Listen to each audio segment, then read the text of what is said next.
Hello বন্ধুরা, তোমরা কেমন আছো? আশা করি তোমরা সবাই ভালো আছো। আমি সন্ধ্যা ইউনিক ফুড থেকে বলছি। আজ তোমাদের জন্য নিয়ে এসেছি সহজ উপায়ে চিকেন বিরিয়ানির রেসিপি বাসমতি চাল দিয়ে। বন্ধুরা, তোমরা এখনও যারা বাড়িতে চিকেন বিরিয়ানি বানাতে পারো না তারা অবশ্যই আমার রেসিপিটা দেখো। তোমরা নিজেরাই বাড়িতে চিকেন বিরিয়ানি বানাতে পারবে। আমি এখানে 700 বাসমতি চাল নিয়েছি। চালটা ভালো করে জলে ধুয়ে 1 ঘন্টা মতন ভিজে রেখে দিয়েছি। দেখো, এখানে 1 কেজি চিকেন নিয়েছি। চিকেনটা ভালো করে জলে ধুয়ে এইভাবে হালকা একটু চিড়ে নিয়েছি। আর এখানে 500 গ্রাম পেঁয়াজ কুচি করে নিয়েছি। দেখো, পেঁয়াজগুলো কীরকম ঘনভাবে কুচি করে নিয়েছি বেরেস্তা বানানোর জন্য। এইভাবে পেঁয়াজ কুচি করে নিতে হবে। আর এখানে আদা নিয়েছি আর রসুনের কোয়া নিয়েছি। আদা আর রসুনটা বেটে নেব। কড়াইতে আমি তেল দিয়েছি। এখানে আমি সাদা তেল ব্যবহার করেছি আর 1 চামচ ঘি দিয়েছি। দেখো, ছোট 1 চামচ অল্প ঘি দিয়েছি। তেল আর ঘিটা ভালো করে মিশে নেব।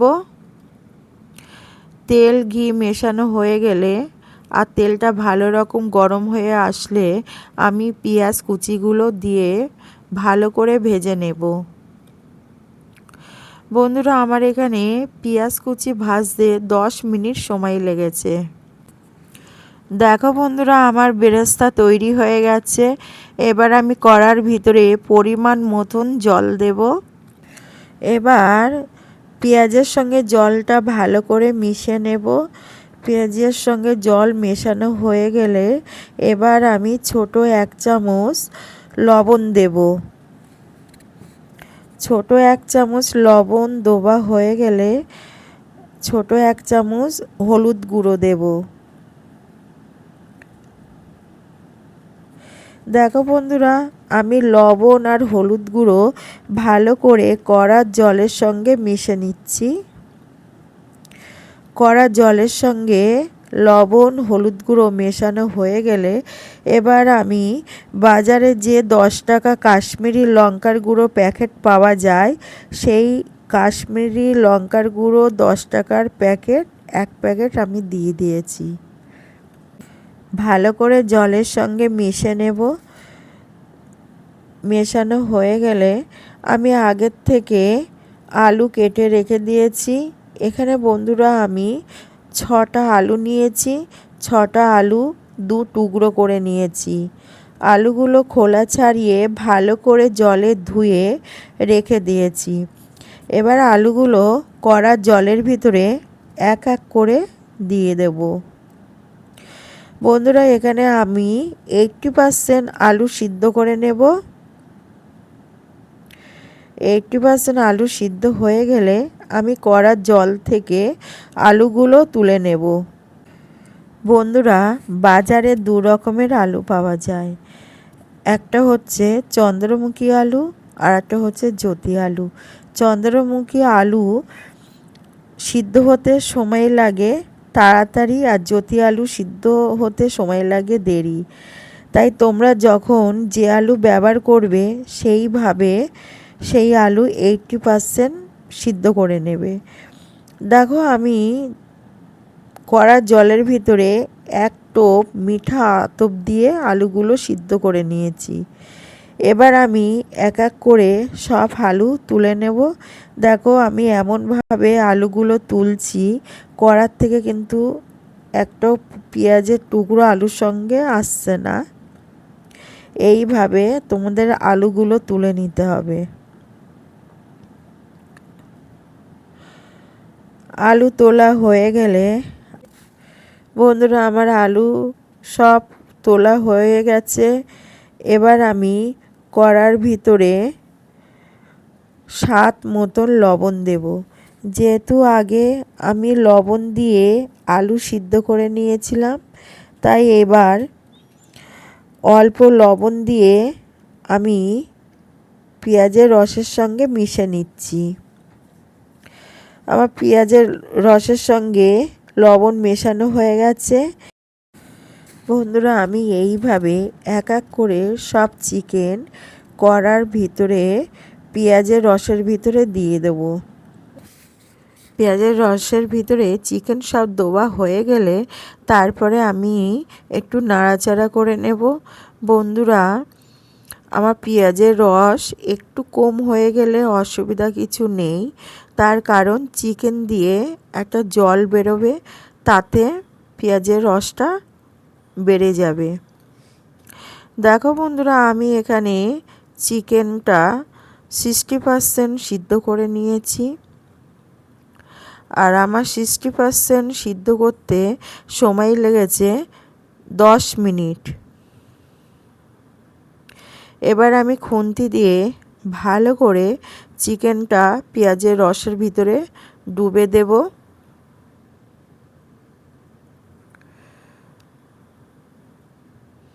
দেখো বন্ধুরা আমার একটু পেঁয়াজের রস কম হয়ে গেছে, তাতে অসুবিধা কিছু নেই। চিকেনটা যখন ফুটবে তখন দেখবে এই পেঁয়াজের রস আরও বেড়ে যাবে। এবার আমি ঢাকনা দিয়ে রেখে দেব।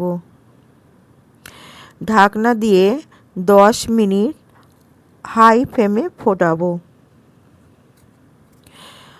এখানে আমি 2 চামচ লবণ দিয়েছি বাসমতি চাল সিদ্ধ করার জন্য। বন্ধুরা জলটা যখন ভালোভাবে গরম হয়ে গেছে তখন আমি লবণ দিয়েছি। এবার দেখো 3টে তেজপাতা দিয়েছি, 4টে এলাচ দিয়েছি, 3 টুকরো দারচিনি দিয়েছি, 6টা 7টা লবঙ্গ দিয়েছি। দিয়ে আমি জলটা 3 থেকে 4 মিনিট ভালো করে ফুটিয়ে নেব। এবার দেখো বন্ধুরা আমি কড়ার ভিতরে আগের থেকে বেটে রেখে দিয়েছিলাম আদা রসুন, সেই আদা রসুনটা দিয়ে দিয়েছি। দিয়ে আমি ভালো করে ফুটে নেব। বন্ধুরা পেঁয়াজের রস 2-3 মিনিট ফোটানোর পর আমি আদা রসুনের বাটনাটা দিয়ে ভালো করে ফুটে নিয়েছি। এবার দেখো জলের ভিতরে আগের থেকে ভিজে রাখা বাসমতি চাল দিয়ে ভালো করে নেড়ে নিচ্ছি। আমি চালটা 80% সিদ্ধ করে নেব। বন্ধুরা দেখো আমার মাংস পুরো তৈরি হয়ে গেছে। এবার মাংসর ভিতরে আমি আলুগুলো দিয়ে দিচ্ছি। আলুগুলো দিয়ে দেওয়ার পর এবার আমি একটু টক দই 100 গ্রামের মতন দিয়েছি। এবার টক দইয়ের ওপরে আমি বিরিয়ানি মশলা দিয়ে দেব। বন্ধুরা এখানে আমি বিরিয়ানি মশলা বাড়িতে তৈরি করিনি, বাজারে যে মশলা কিনতে পাওয়া যায় আমি সেই মশলা এখানে ব্যবহার করেছি। তোমরা যে কোনো মুদিখানার দোকানে বিরিয়ানি মশলা চাইলে পেয়ে যাবে। বন্ধুরা আমার চাল 80% সিদ্ধ হয়ে গেছে। দেখো আমি এরকম একটা ছেঁকনির মাধ্যমে জল ঝরিয়ে গ্রেভির ভিতরে দিয়ে দিচ্ছি। এইভাবে আমি বিরিয়ানির হাঁড়ির ভিতরে সমস্ত ভাত দিয়ে দেব। দেখো হাফ ভাত দেওয়ার পরে আমি একটু বিরিয়ানি মশলার অল্প একটু মশলা দিয়ে দিয়েছি। বিরিয়ানি মশলা দেওয়ার পরে আগের থেকে 50 গ্রাম লিকুইড দুধের মধ্যে আমি অল্প একটু গোলাপ জল, একটু কেওড়া জল, মিঠা আতপ আর রামধনুক রং মিশিয়ে রেখে দিয়েছি। সেটা আমি ভাতের চারিদিকে দিয়ে দিয়েছি অল্প করে। দেখো দেওয়ার পরে আমি আবার ভাত দিচ্ছি। এবার বাকি ভাতগুলো দোবা হয়ে গেলে আমার যে বাকি বিরিয়ানি মশলা ছিল সেগুলো ভাতের ওপর দিয়ে চারিদিকে দিয়ে দিয়েছি। দেখো বন্ধুরা, আমি দুধের মধ্যে গোলাপ জল, কেওড়া জল, মিঠা আতপ আর রামধনুক রং গুলের রেখে দিয়েছিলাম, সেই দুধটা আমি ভাতের চারিদিকে দিয়ে দেবো। আর বন্ধুরা, রামধনুক রং তোমরা না দিয়ে তোমরা গুঁড়ো হলুদ গুলে দিতে পারো। এবার বন্ধুরা, আমি হাঁড়ির মাপে একটা থালা চাপা দিয়ে হাঁড়িটা আগের থেকে আমি গ্যাসে চাটু গরম করতে দিয়েছি, সেই চাটুর মধ্যে বসিয়ে দেব।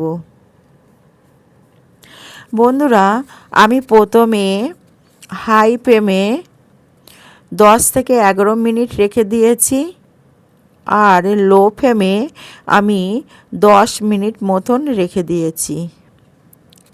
দিয়ে গ্যাসটা অফ করে 10 মিনিট রেস্টে রেখে দিয়েছি। দেখো বন্ধুরা, এইভাবে ঢাকনা চাপা দিয়ে আমি চাটুর ওপরে বসিয়ে দিয়েছি। এবার ওপর থেকে একটা নোড়া চাপিয়ে দিয়েছি, যাতে থালাটা চেপে বসে থাকে, ভিতরের বাষ্প বাইরে না বেরোয়। দেখো বন্ধুরা, আমার বিরিয়ানি পুরো রেডি হয়ে গেছে। আমার এই চিকেন বিরিয়ানি রেসিপি যদি তোমাদের ভালো লাগে, তোমরা অবশ্যই কমেন্টে আমাকে জানিও। আর আমার ভিডিওটাতে একটা লাইক দিয়ে তোমরা সবাই আমার পাশে থেকো। বন্ধুরা, আমার এই ভিডিওটা তো যদি তোমাদের ভালো লাগে, তবে তোমরা সবাই তোমাদের বন্ধু বান্ধবদের মধ্যে শেয়ার করে দিও। যারা এখনও আমার চ্যানেলটা সাবস্ক্রাইব করোনি, তারা অবশ্যই আমার চ্যানেলটা সাবস্ক্রাইব করো।